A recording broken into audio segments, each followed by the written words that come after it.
Welcome to Thriving Tribesmen. My name is Kuri, your host, and I'm excited to be making this episode. Today, I've just recorded what I felt was like the most amazing episode, and I just realized that my Bluetooth was on, which then was going to affect the sound. So I'm going to retry and record it. Hopefully, I can hit some of those points that I did earlier on. It was one of those, I didn't have time to make notes, but I kind of have an idea of what I need to deliver. I'm sorry for the background noise. Today is the hottest day we've had this year. So I'm in my car and it's running because I need some aircon. Anyways, without further ado, I was watching an episode of Diary of a CEO and Tom Sinek was on it. And he was talking about friendship. And I thought it was quite fascinating that he was attributing all the decay of societies from a social standpoint to the lack of friendship. And it kind of makes sense because I was actually thinking about it. I was like, yeah, between sort of the 70s and 80s, the way communities were built, because most people would not be able to travel outside of a 10-mile radius, for example. And so people worked within that 10-mile radius, and most people had different social places where they would go to. So, for example, in the UK, it was really quite popular for a man to leave work and then go to the pub, and in fact, the wife would know where to find the husband.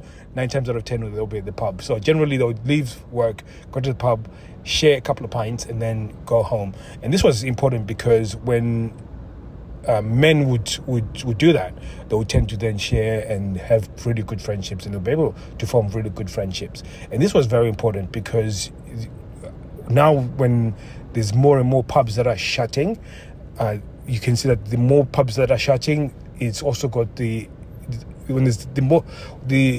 you see the decline of the pub, there's the increase of mental health, because there is that social setting which allows people to form friendships. So there's this correlation of that. And I think it's very important now, more than ever, that we find ways of forming new friendships. And this is really important because not only is it important to have good relationships outside of your marriage, it's important because, again, when it comes to you sharing, there was a distinction when you were saying that when you ask most people about what friendship is, people talk about you having the ability to be there for them with bad times, but at the same time, it's the ability to be there when you're celebrating as well. Because most people, when it comes to having a crisis, they have 2 or 3 people that can share with. But when it comes to them sharing something that is exciting, again, people find it very difficult to find somebody to share something exciting that's going on. So, for example, if you had a brilliant achievement, how many people can you actually ring to say, oh, by the way, people that are not your family that you can ring and they can truly celebrate that you've had this beautiful achievement. So again, it was a really good insight to see that when it comes to friendship, we don't have a really good balance where somebody is going to be there regardless whether you're going through crisis or you're going through something that is amazing, which is very interesting because, again, I think personally there's a good correlation in you having good friendships outside of your marriage. And as you form those good relationships, it has got a direct impact on how you interact within your relationship. In fact, the last few episodes that I've been talking about is how do you show up with excellence in your relationship. One of the things is you having the ability to have, or at least form, good friendships. When you do so, it's one of the reasons why, and this is a very important one, is the fact that if you can have people that you can share when you feel down and out and you feel like there's a lot going wrong with you within your world right now. So, for example, if I'm going through something, I don't tend to share with my wife. The reason why I don't tend to share with my wife, because it's got a direct impact on how she views me as a man, as a leader. So I tend to go and share with some friends and say, you know what, I'm going through X, Y, Z, whether it's relationship stuff, I can talk to them, whether it's career stuff, whether it's just financial, whatever it is, I would share with my friends and say, you know what, I've got anxiety around it, I'm stressed around it, I don't know what to do, can you give me some ideas, what have you? And generally, even if it was just a case that I'm just sharing with them and they won't give me some sound advice, that's okay. But what tends to happen is that I get empowered by somebody seeing it from an external view and can have a formulation of a plan on how we can achieve it. What tends to happen is that if you share that with your partner, we normally go from anxiety to stress, and then if they're already going through stuff, again, it changes the view. Again, if imagine you're at war and your commander is screaming and shouting because you're taking fire, all of a sudden they lose credibility as a leader. And this is exactly what I'm talking about. So really, when it comes to sharing, yes, you do share, but you only share your victories to your partner. In fact, this is how it goes. So generally, when you share with your wife, you share your scars, not your wounds. So you don't share when you're going through the shit. You share when you've overcome it. That is an empowering move. So this is very important, because when it comes to friendship, this is why it's very important for us to build the community, and we're in the process of building this community. Like I said, this is going to be we're opening up the free community very soon. I'm hoping by Wednesday. It's something that we'll be doing, and I know it's not going to be the same as interacting face to face, but however, a lot of the guys that are within Reignited Men have become my friends, and it's because we just got this frequency of contact where we speak consistently. And again, we've formed good friendships where I know their families, I know them, and again, I know some of the limitations, they know my limitations, and because we're forming friendships, it makes it so it's got a direct impact on how they interact within their relationship and how they show up in their relationship. So this is very important for me to share with you guys. And I thought that the conversation that they were having around friendships was very important, because it's actually an important antidote to what's happening right now in the world, where if we got better at forming friendships and showing up as friends, it will make a world of a difference. In fact, he gave one example of one of the guys, his friend,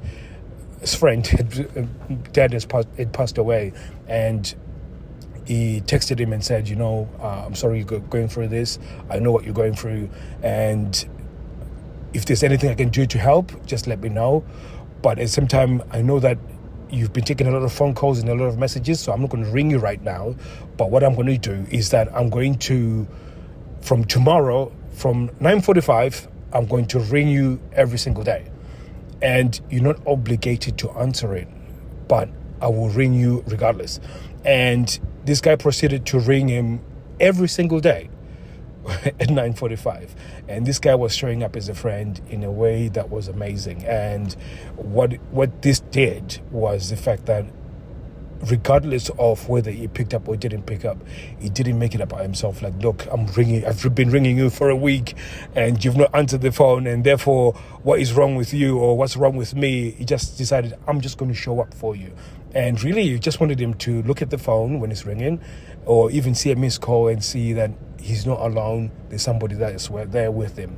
And this is what we're trying to offer you within our community, that, regardless of whatever you're going through, I'm going to stand there, and not just me, but there'll be other people that will be standing there with you. And again, with this story, they end up speaking he started picking up the phone and started speaking and started helping him to deal with the grief. And I'm not sure where the story ends, but I would imagine that this story ended up being that they formed a very good bond and a friendship that was, really, really important, because within that time period there was grief. Then there's some points where they started sharing excitement and sharing other things that they would have shared in terms of achievement. So I thought that was a really good story. And I think this is really important, because there's now need new mechanisms of forming friendships, and this is why I think this community building is really important where we are right now, because when we can build communities like we are now, it gives you an opportunity to make new friends,